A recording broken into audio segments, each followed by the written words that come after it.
All right. Good morning, everyone. Thank you so much for joining us today for a virtual visit to Japan.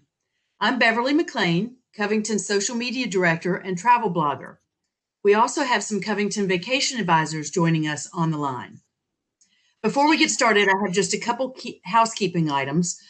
First, we use your responses to our annual interest survey to tailor invitations to events such as this and to deliver special offers via email that match your interest.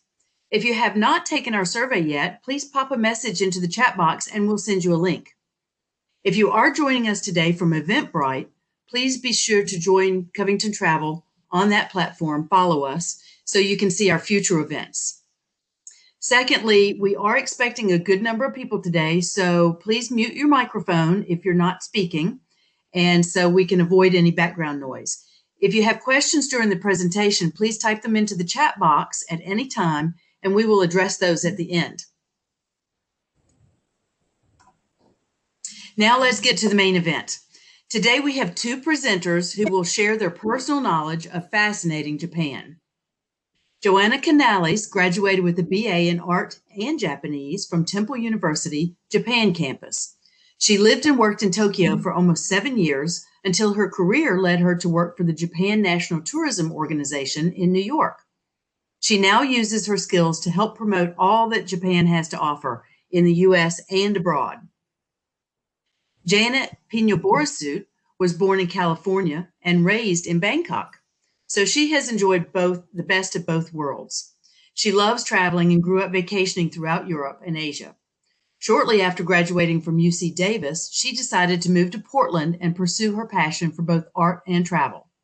She has worked with Avanti Destinations for over 5 years and played a key role in launching their Asia program. Welcome, ladies. Thank you so much for joining us. Joanna, I'm going to start with you and give you screen control so you can kick us off. Alrighty, thanks so much, Beverly.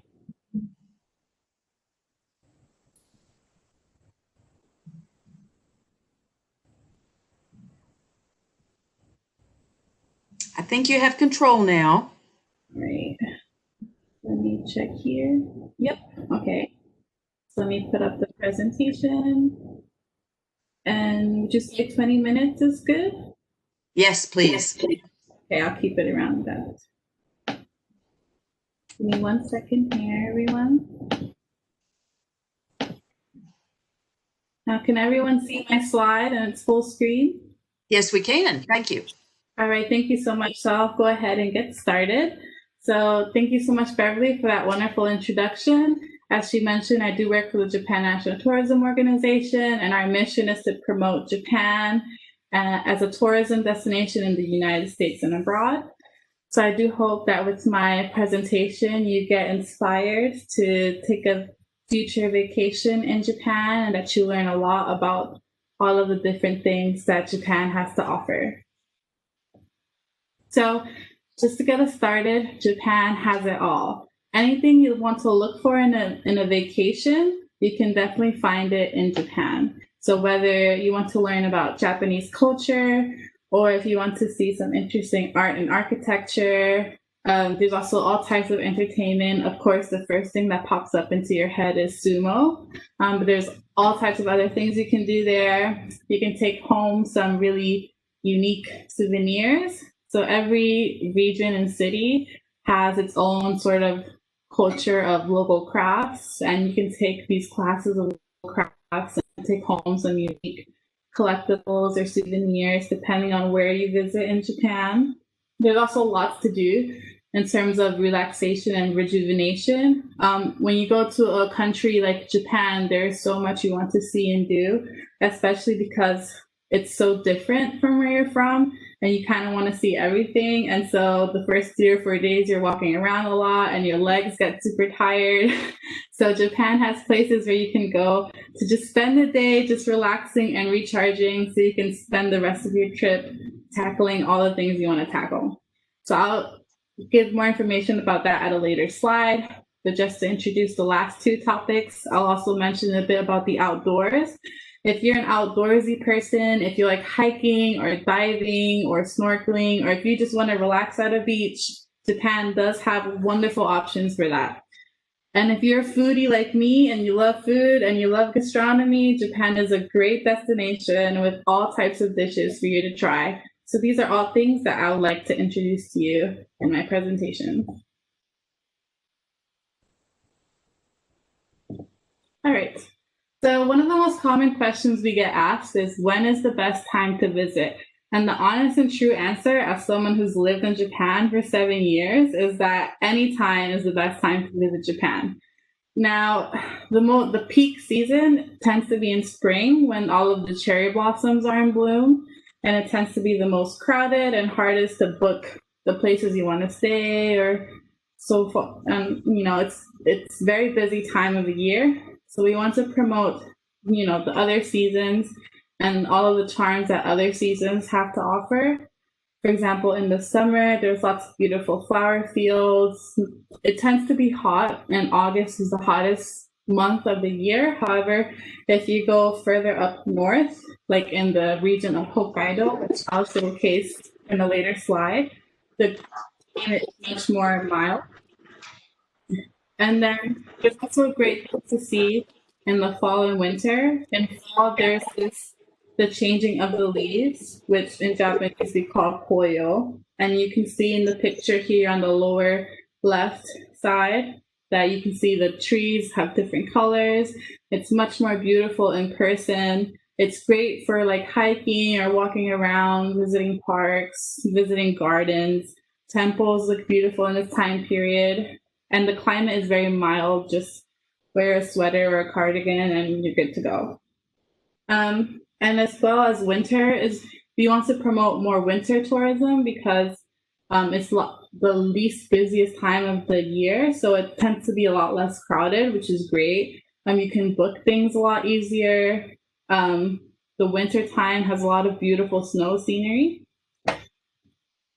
So everyone has seen pictures of the cherry blossoms online. They're very popular. They're super beautiful. And if something you're interested in visiting, typically the best time is around March to book a trip to Japan. So speak to your advisor if that's something you're interested in seeing. You don't have to stick to Tokyo. The cherry blossoms bloom all over the country. You can even start to see them bloom as early as the end of February or beginning of February. If you are traveling in the southern parts of Japan, and you can actually follow the cherry blossoms all the way up north, where they start to bloom in the northern regions around May sometimes. So you really have a lot of flexibility in terms of wanting to see the cherry blossoms. You don't have to go to Tokyo in March to see them, which is very crowded and super busy. And with everything going on, we kind of want to avoid crowds. So there's a way to see the cherry blossoms without having to do the typical route that every traveler does. Definitely speak with your advisor because there are so many options. And then, of course, feel free to check out the autumn leaves in the fall season, which is typically in November. Once again, great for hiking. If that's something you're interested in, it's a wonderful time to visit.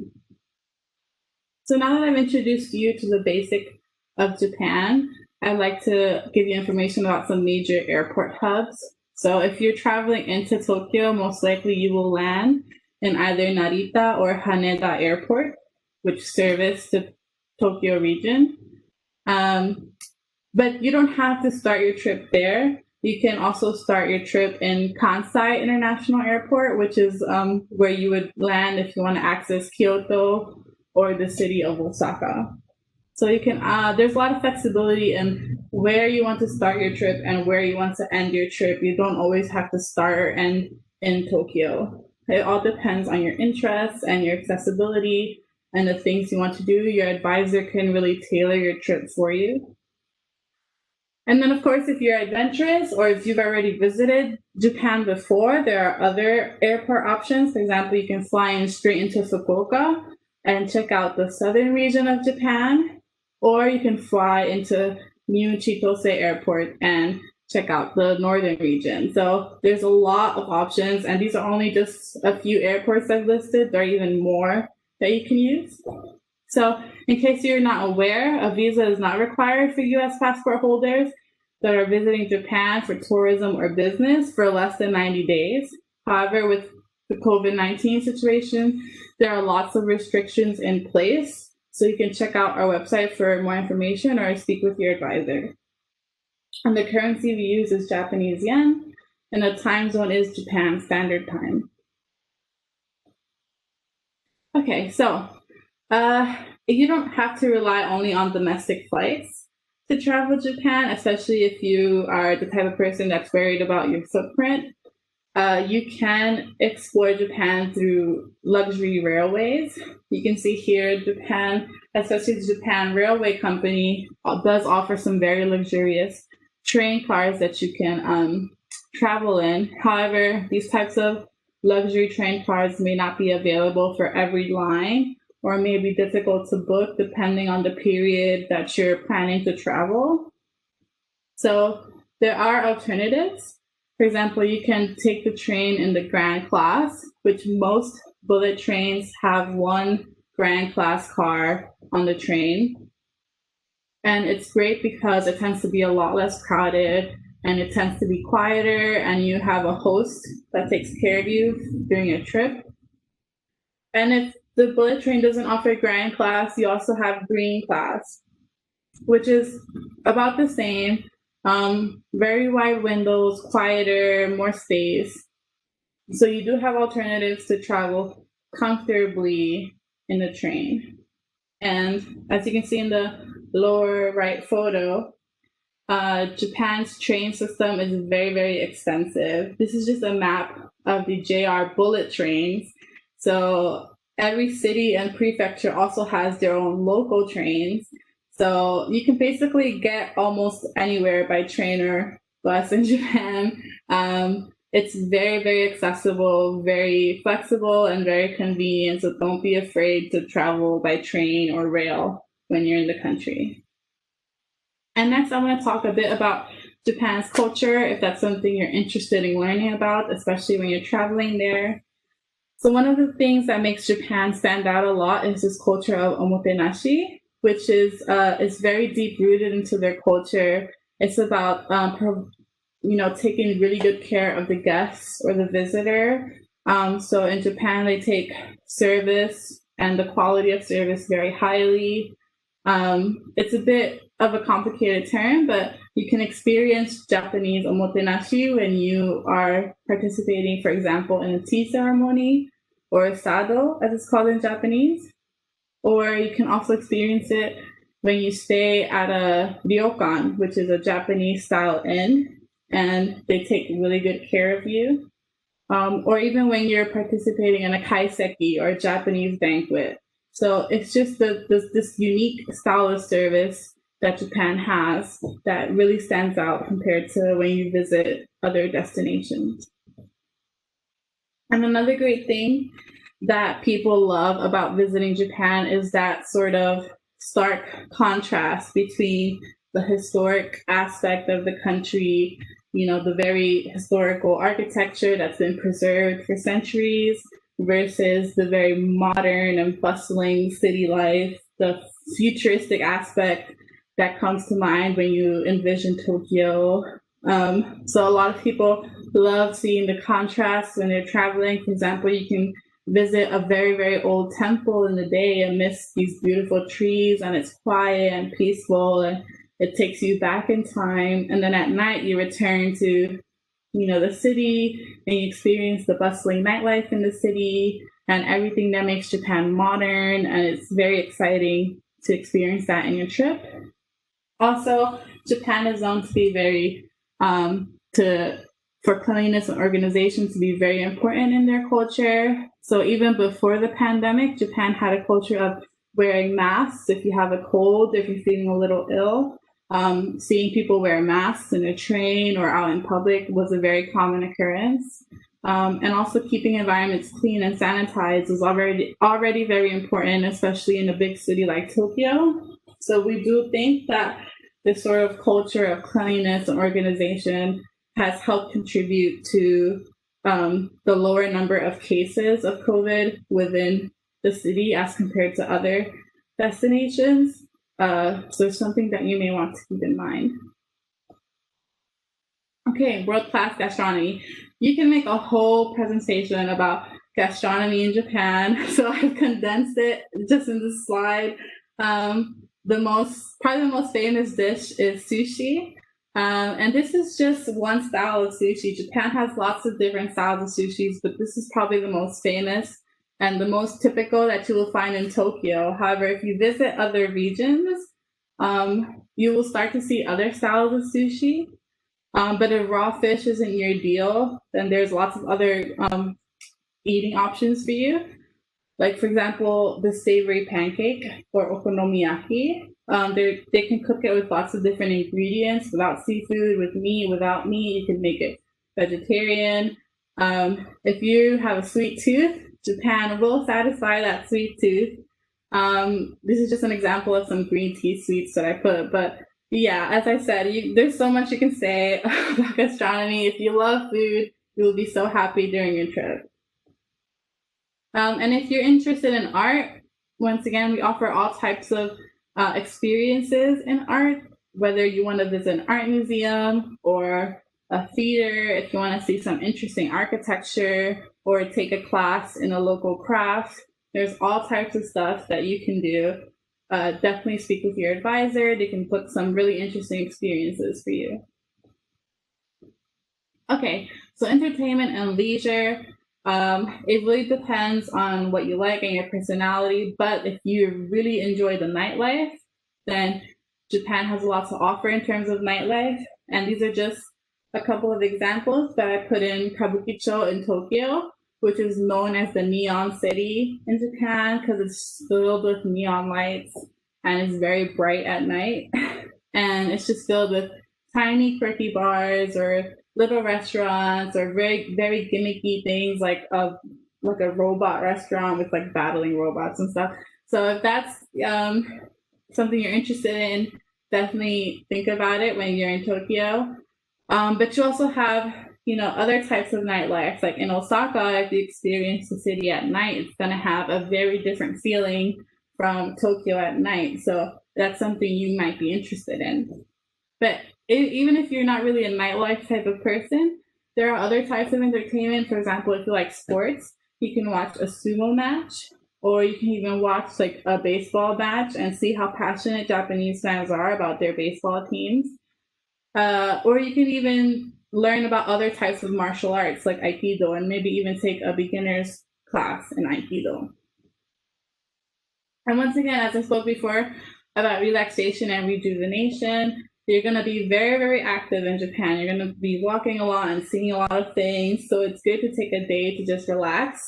And hot springs, or as they're called in Japanese, onsen, are a big part of Japanese culture. So I do recommend trying to experience them at least once in your trip. And there are private hot springs that you can have for just you and your partner or your family, where you can enjoy the bath privately, or you can do it the traditional way where you enter the bath and everyone's enjoying it together. So it all depends on what you're interested in, but it's very great for your health and your body, and it's very relaxing, so I do recommend it. And there are hot spring towns that are dedicated specifically to like hot springs and relaxing and spas and just being very peaceful and, escaping the city for a little bit. And then, of course, another popular thing are temple stays, which in Japanese are called shukubo, where you basically stay at a temple. If you see the pictures on the bottom part of the slide, you are serviced by monks. So typically they will serve you vegetarian dishes. You can join them in meditation in the mornings. You can do some activities that monks will do, like you can do some focus on writings, and you can enjoy the garden views, and there's a lot you can do. So if it's an interesting experience for you, consider staying at a temple stay. And just very briefly, just in terms of outdoors, Japan has so much to offer, whether you're into hiking, or if you want to do some skiing or scuba diving, or if you want to do snorkeling or relax at a beach, there's an option of it. So just depending on where you go, you have different options, and I'll introduce a little bit more about it in later slides. All right, so golden route. So the golden route is excellent for beginner travelers, people who have not visited Japan before. If it's their first time visiting, the golden route tends to be the most popular way that they tackle the country their first time. I won't go into too much detail because Avanti has excellent examples of the golden route, but basically it's from Tokyo to Kyoto, and you may make some pit stops along the way. For example, you may stop at Mount Fuji, or you may stop at the city of Kanazawa and stay there for a night before traveling to Kyoto. And this can be done in a week and a half to 2 weeks. And it's basically an excellent introduction to Japan. Pictured on the right is some things you may see or experience in this route. And if you have like 3 weeks to spare, you might even be able to go as far down as Hiroshima if you're interested in sort of the historical aspect of Hiroshima. And then you can also see the famous Miyajima Island if you visit Hiroshima, which is pictured on the lower left corner. But for some off the beaten path recommendations, we have Tohoku, which is north of the Tokyo region.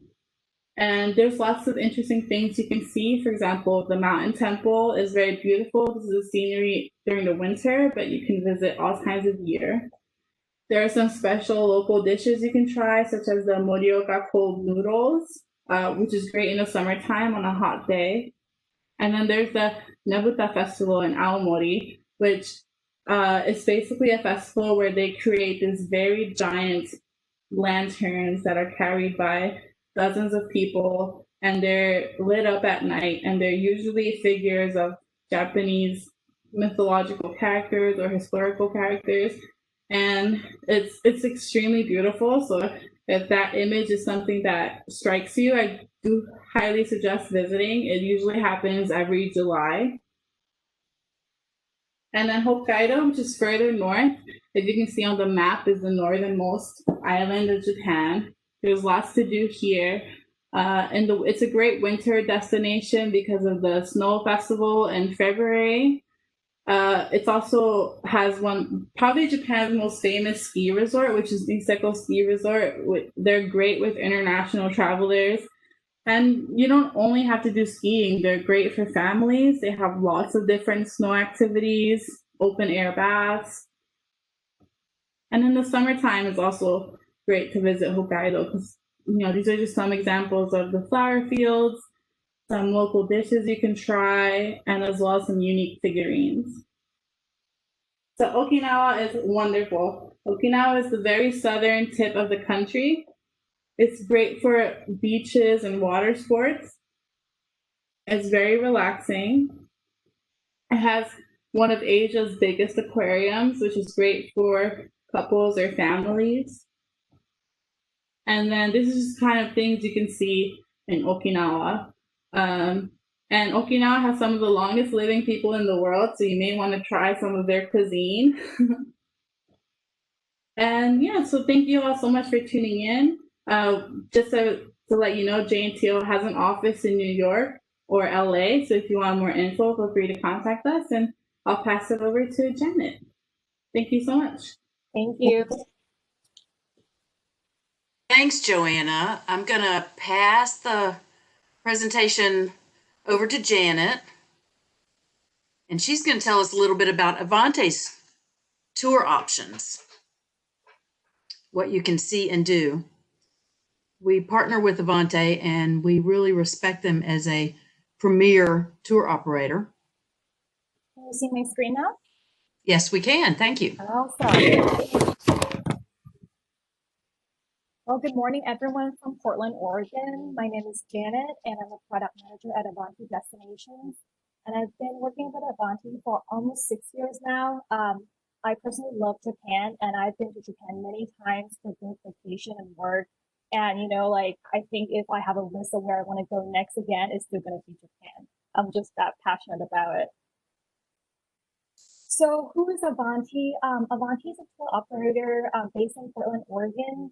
You probably haven't heard of our company before because we work exclusively with travel agencies such as Covington Travel, We specialize in customizing vacations to Europe, Central and South America, as well as Asia. And we have all the components we need for a wonderful international trip.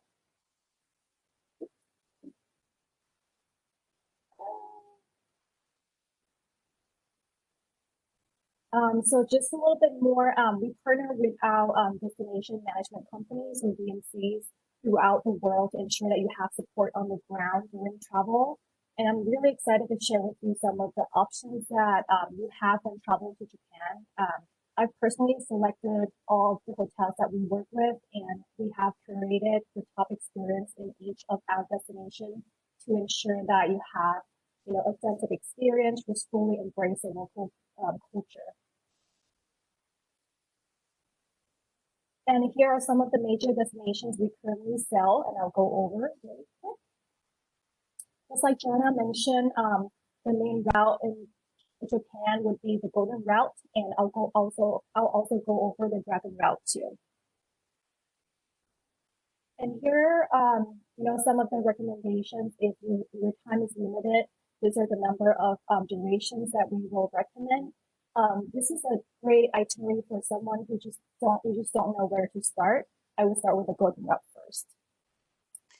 Janet, excuse me. Can you adjust your microphone just a little bit? We're missing some of your words. Okay, can you hear me now? That's better. Thank you. Awesome. I'll just hold this.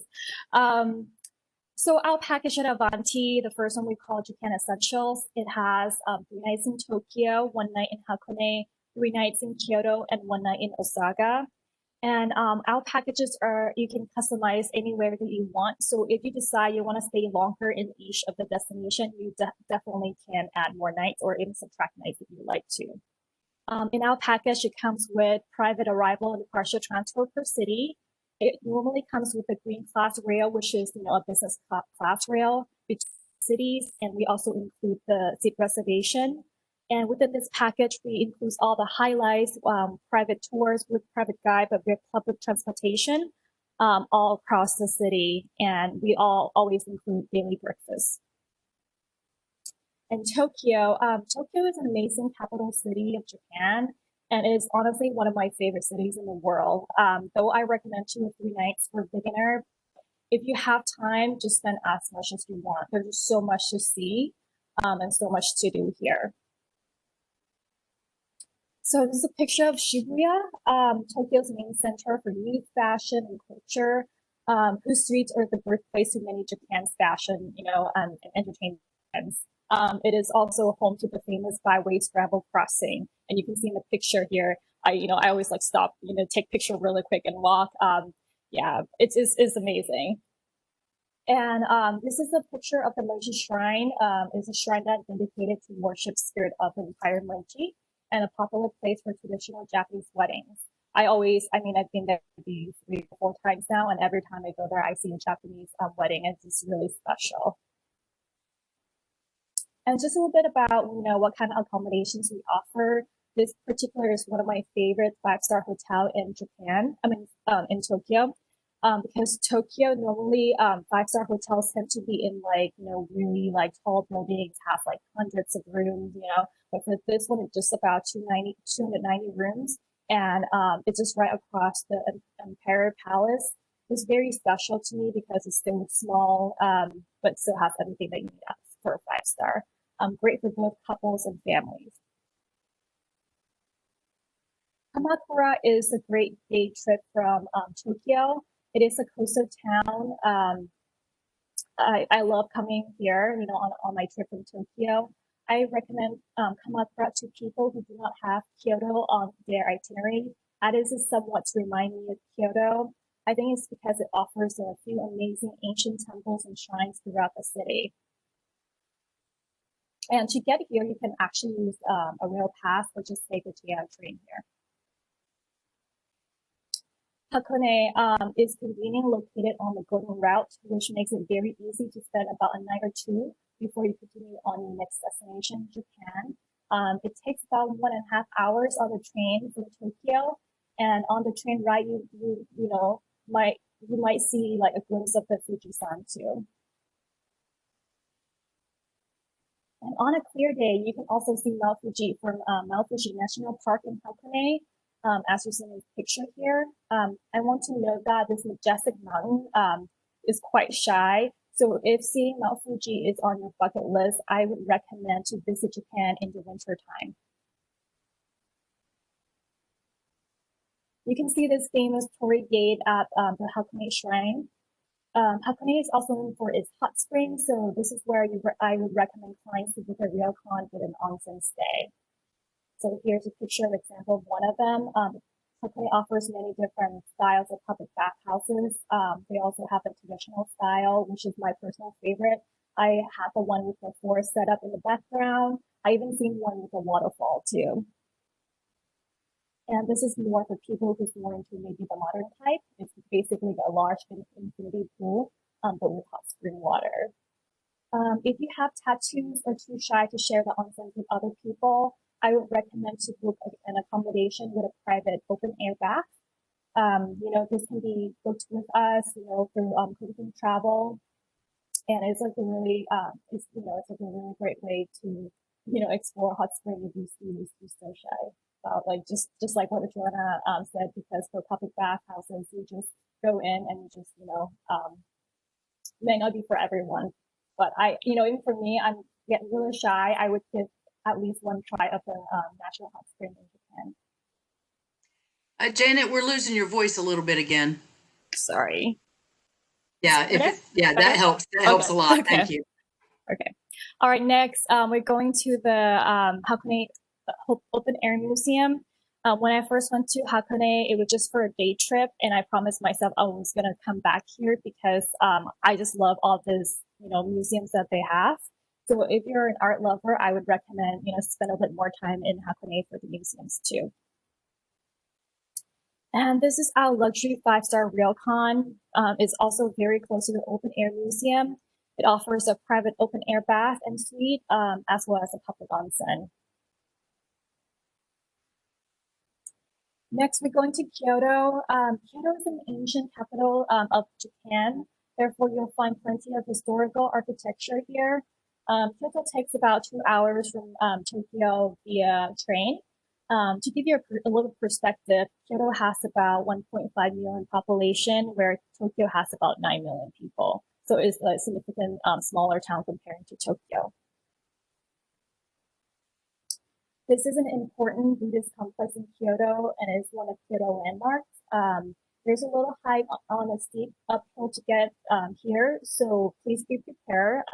You'll also get to see the amazing view of Kyoto once you get up there, though. So this is Kiyomizu Temple this is the area near the Higashiyama district, which is a stroke prior to the temple or this pagoda. You'll see many temples and shrines around this area. So, it's just really amazing. If you want to shop, I would recommend to shop for traditional foods here on the way to this pagoda.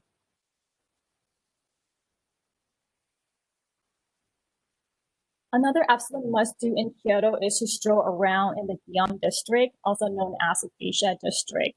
You'll get to see many geishas or maigos apprentices, or maigos, which is geishas apprentices, walk around the streets and going to work.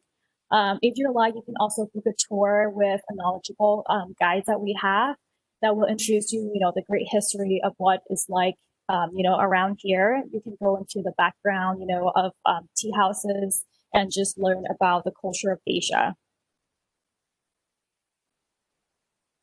This is another iconic site to visit in Kyoto. You probably have seen the Shinto Shrine from the movie Memoirs of the Geisha. I have to say that I really enjoyed visiting here. I hiked from the main shrine all the way up to the top of the Mount Inari, and it was just really stunning, and it was a really great experience. I totally recommend it. And the train ride from Kyoto, downtown, is only a few minutes to get here. Arashiyama is about 30 minutes away via train from downtown Kyoto, famous for its bamboo groves, and particularly attractive when there is a light wind and the tall bamboo stalks swing gently back and forth.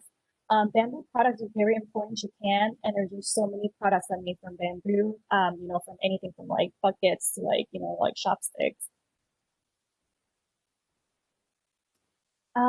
This is a 5-star contemporary modern style, has about 222 rooms, and located just about 7 minutes from the Kyoto train station. So really convenient.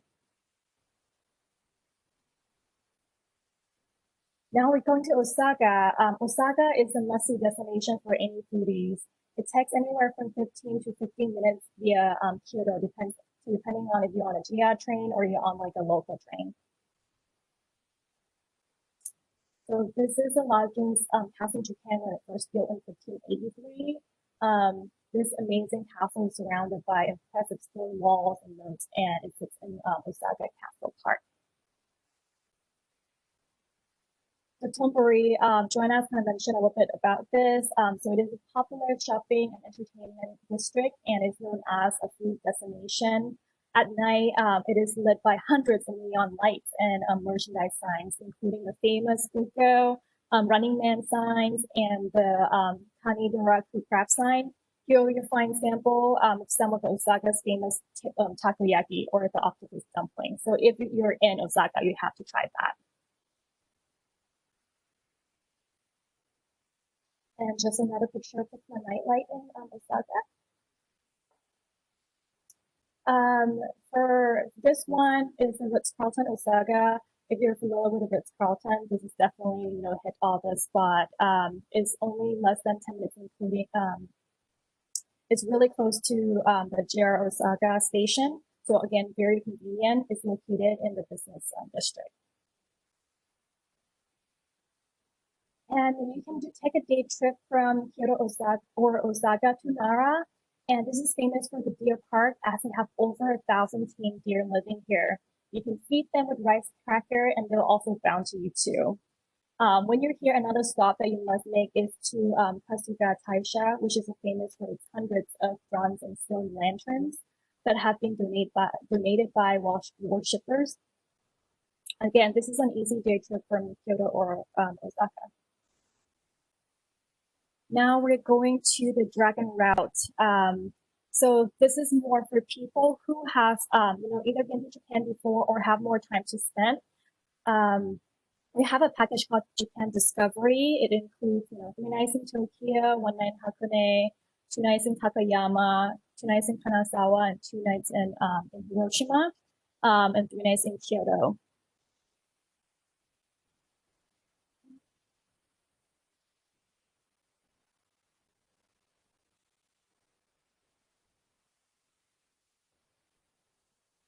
You guys still see me?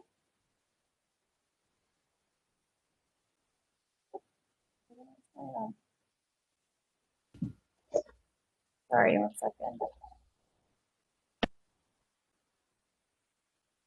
We can still see your screen. Okay, perfect. All right, sorry about that. Let me see how much time. Okay, perfect. And Japan Discovery, again, include the private arrival, in departure transfer per city, really similar to Japan Essentials. Again, will come with a green class rail between the cities with those seat reservations.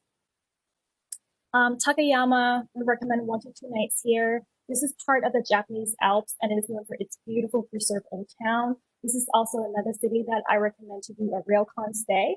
There are also plenty of railcons with onsens around here. Takayama Festival is ranked as one of the most beautiful festivals in Japan. The spring festival happens around April 14th to 15th of every year, and the autumn is around October 9th and 10th of every year. So they're probably preparing for the festival right now as we speak. Takayama is also known for its delicious heated beef. I honestly haven't had beef for like over 15 years now, but whenever I'm in Japan, I'm definitely craving beef. So this is a must try when you're in Takayama. These are famous traditional farmhouses that can be found somewhere more than 250 years old. These look like praying hands, and they're designed to withstand the heavy snows, which can fall hard during the winter time. You can stop for this village on the way to Kanazawa. It's best as a self-guided tour. You can store your bag at the lockers while you like exploring around this area. This is another amazing railcom property. You can see the picture with the kaiseki meal. Only has 28 rooms. It is a boutique 5-star hotel, very centrally located, right next to the river, and guests can just relax at the indoor hot spring bath.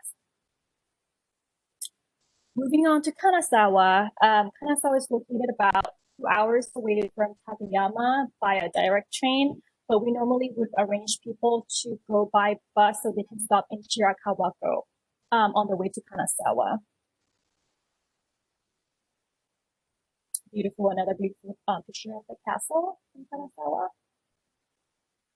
And Japan has many popular gardens, but Kenrokuen is known to be one of the most beautiful landscape gardens in Japan. And you can visit this garden throughout the year. I was there during the fall, and I just love the fall foliage. Its leaves are falling down to the ground, just so beautiful.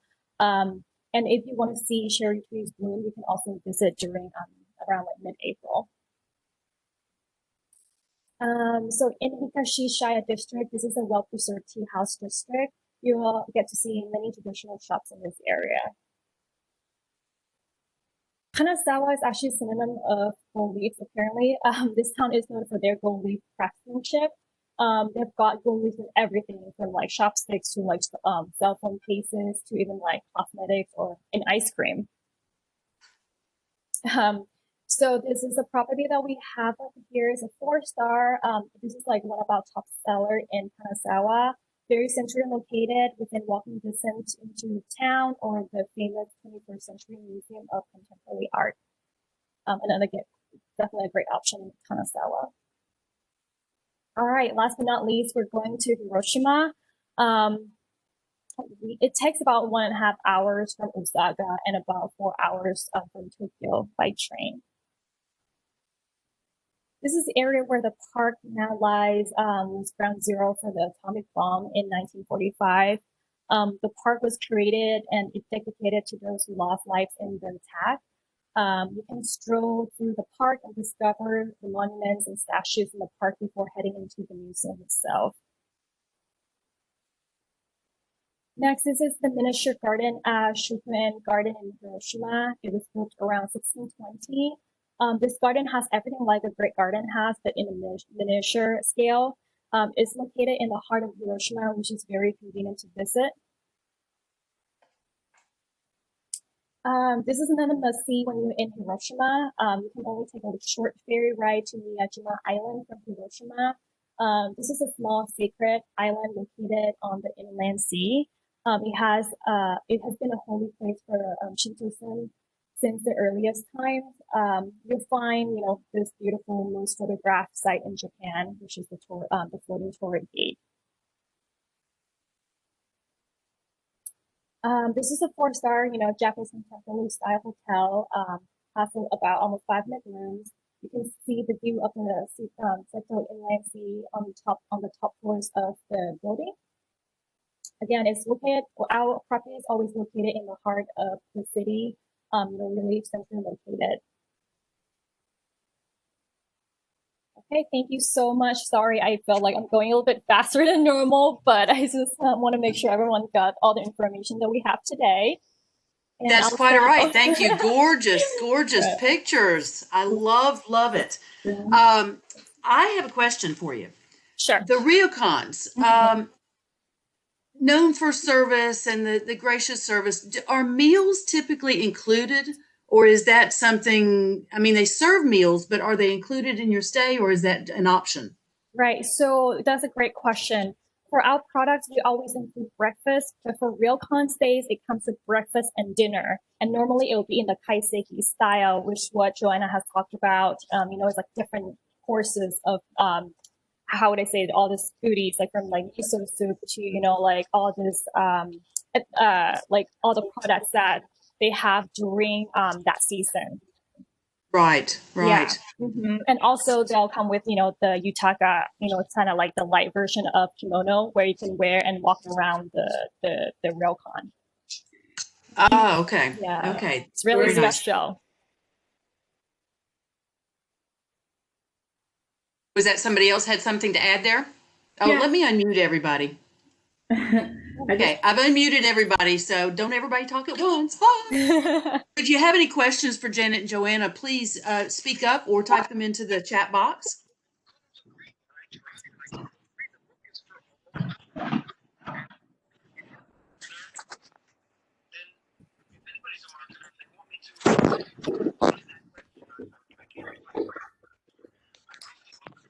All right, if we don't have any questions, thank you so much, ladies. You have just shown us some really gorgeous things. I have never been in Japan. I'm very excited about it. It's on my list, as soon as we're able to. And I guess that's something we're all looking forward to, for sure. Yes, definitely. We recommend everyone to visit Japan at least once in their lives. Right.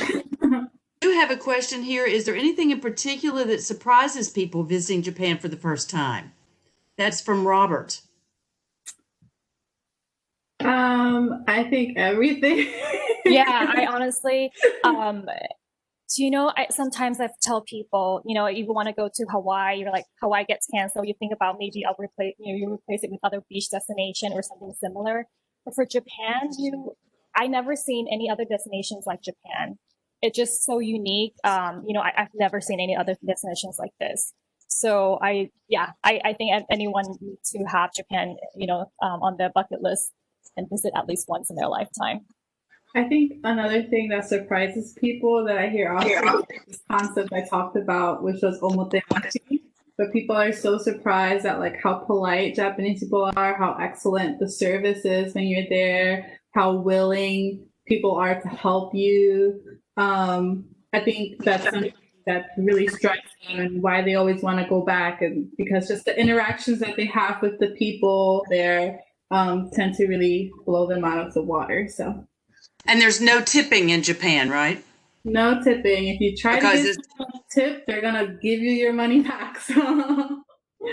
Right. And it's, another thing that was really surprising is also how clean Japan is.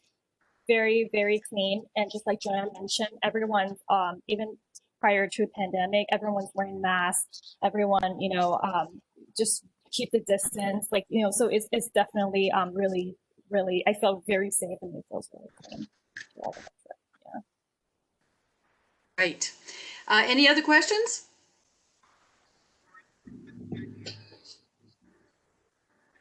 Well, thank you so much once again. This is being recorded, so we will send out a link to all of the full recording, and we look forward to seeing everybody again in the future. You all stay safe, stay happy, and we'll travel soon. Thank you so much. Thank you so much for having us.